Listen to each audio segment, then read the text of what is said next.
Hey guys, so this here is my 2008 Yamaha FZ6, and right now I'm trying to figure out why my battery's always dead. I don't know if my battery has finally given out. I don't know if it's the OEM one or not. We're about to find out. Or if there's an issue with my charging system. First, you want to get your bike on your center stands, and from here, you want to put your key in here, turn it 90 degrees, remove the seat. Then from there, you want to undo the two 6mm Allen bolts that will be here holding down your gas tank. Then on your left and right fairing, there's going to be two bolts that take an Allen key here and here, as well as on the right side of the bike. So it's going to be 4 total.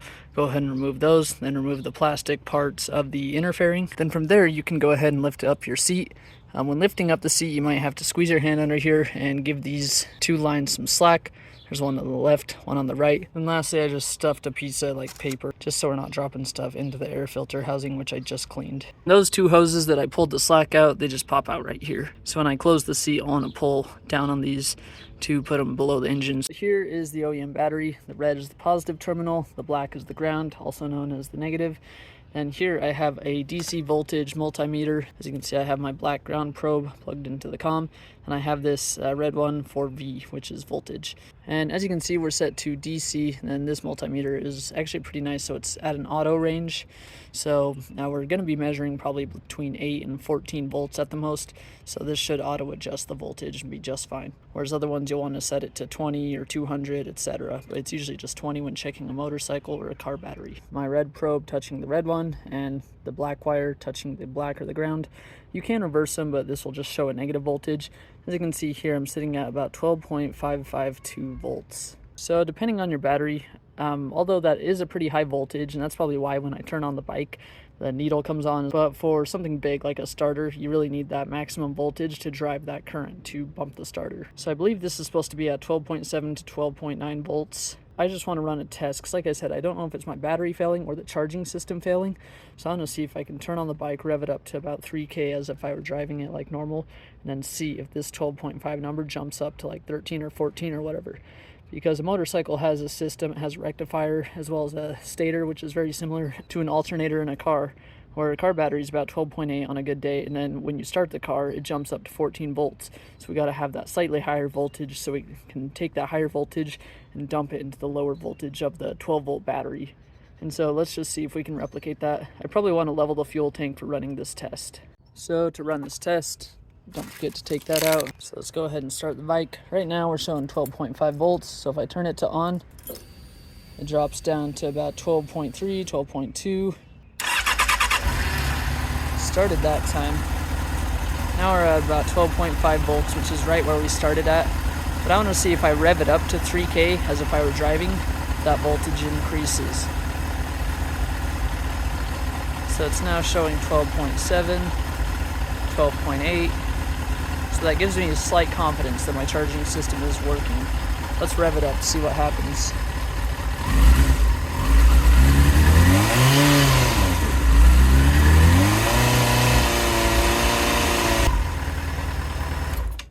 So just by that quick test, that gives me a high confidence that it is the battery. Like I said, the battery almost tops off each time, but let's go ahead and look at the date on the battery and see if we can find it. So to take out the battery, all you need is a 10mm wrench. Let's start with the negative. So go ahead and put your wrench on there, break that loose. We have the negative screw out. Go ahead and disconnect the negative terminal. Now the negative terminal is no longer touching the battery. Let's go ahead and loosen the positive terminal. When loosening this with your other hand, don't touch a part of the metal. So you don't want to have one hand touching the red and one hand touching part of the frame of the bike, or you will create a circuit and you can be electrocuted. Now we've got the positive terminal screw out, so let's go ahead and remove that. So to remove that battery cover, looks like it was just the two. So there's one here, and there was one right here. We don't need to remove this one for now. There's one of them. I was able to wiggle the battery out. It's kind of hard just because there's no room to wiggle it around, so you really just got to get a good grip and lift straight up. Then looking at the battery, I don't see any Yamaha logo, so I don't know that it's OEM. I do see that it's a non-spillable battery. That's common in a lot of enduros or dual sport motorcycles, just so when the motorcycle is on its side or dropped, you're not leaking acid everywhere. I don't know that that's critical on a road bike, 'cause usually if you spill the bike, you're doing a lot more repairs than changing your battery. But if it's the same price for a non-spillable, I'll probably go for one of those. If the voltage is below 12.5 volts, this needs charging. And if you remember on our multimeter, I think it was reading right at 12.5. So maybe the multimeter wasn't zeroed out, or it's just slightly inaccurate, or this battery just has slightly unstable voltage, but I think we're just barely to the point where this battery is about to kick the bucket. So it's sitting at that 12.499 voltage. Like I said, it turns all the accessories on, and it can bump the starter sometimes, but it's on its way out. These are those silver metal blocks I was talking about. On some batteries, you'll take it out and they just slide out, but this has a little clip on it somehow. And that's what the screw threads into. So just be aware when you're removing your battery, if you have a different one, those are the things that can fall out. So here's my old dead battery that's having a hard time charging.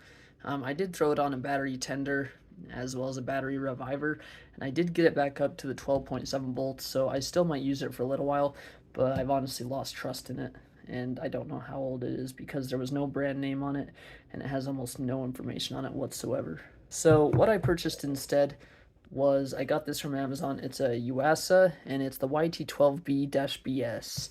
A lot of motorcycle websites, as well as I believe the OEM battery for an 08 FZ6 was actually the YTX12-BS, but the only difference I could find of these two models is this model is just a few millimeters shorter, and then this also has an extra 30 cold cranking amps.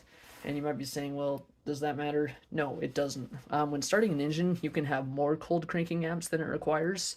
So for the recommended OEM replacement, they recommended 180 cold cranking amps. So any battery that's 12 volts, fits into the slot, and has 180 cold cranking amps.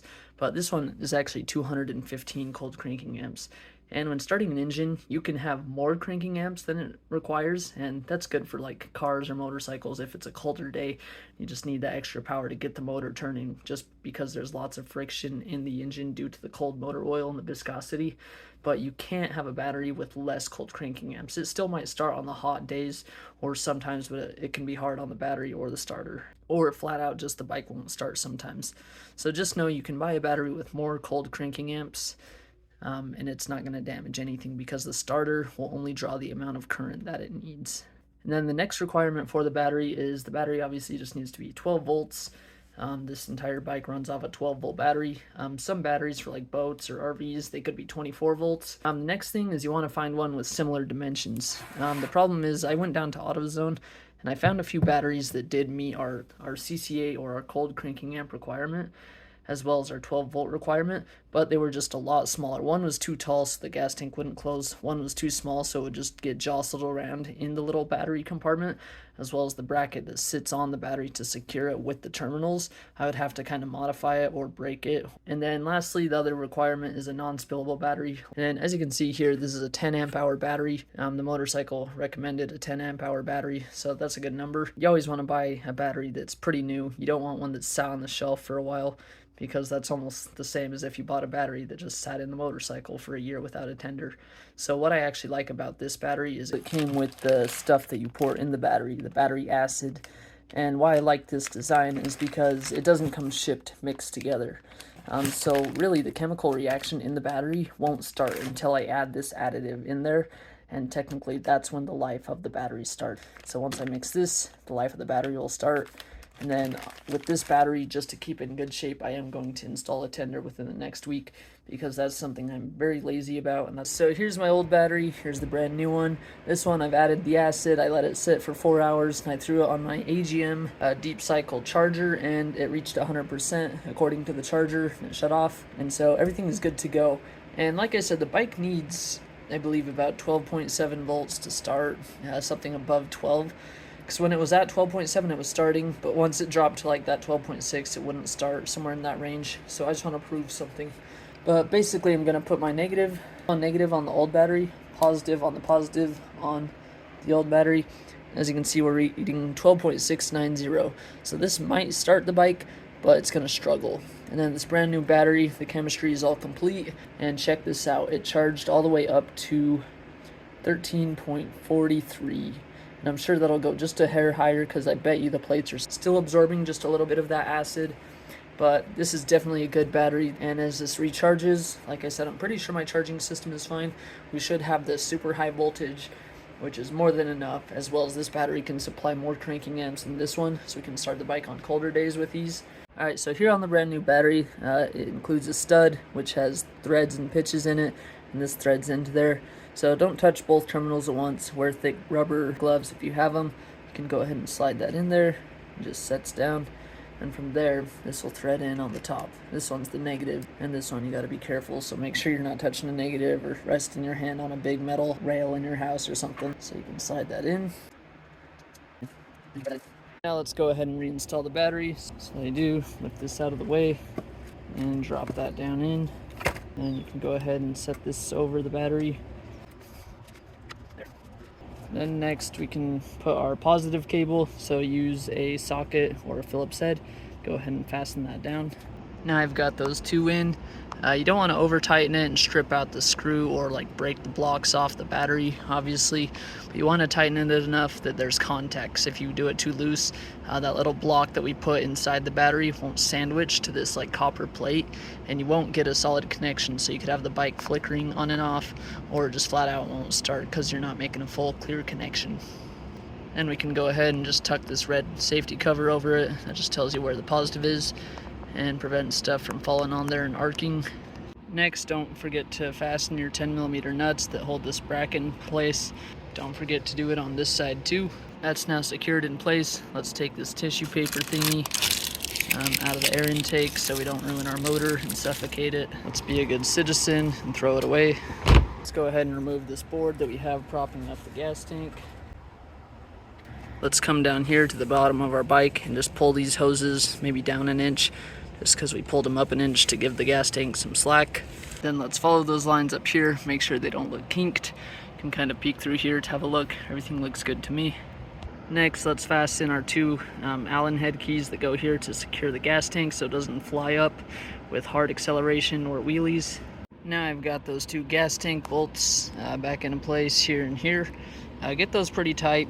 Just do it hand tight with the wrench and then give it another quarter turn. Then let's put our seat back on, slide it forward into this groove right here and hit it.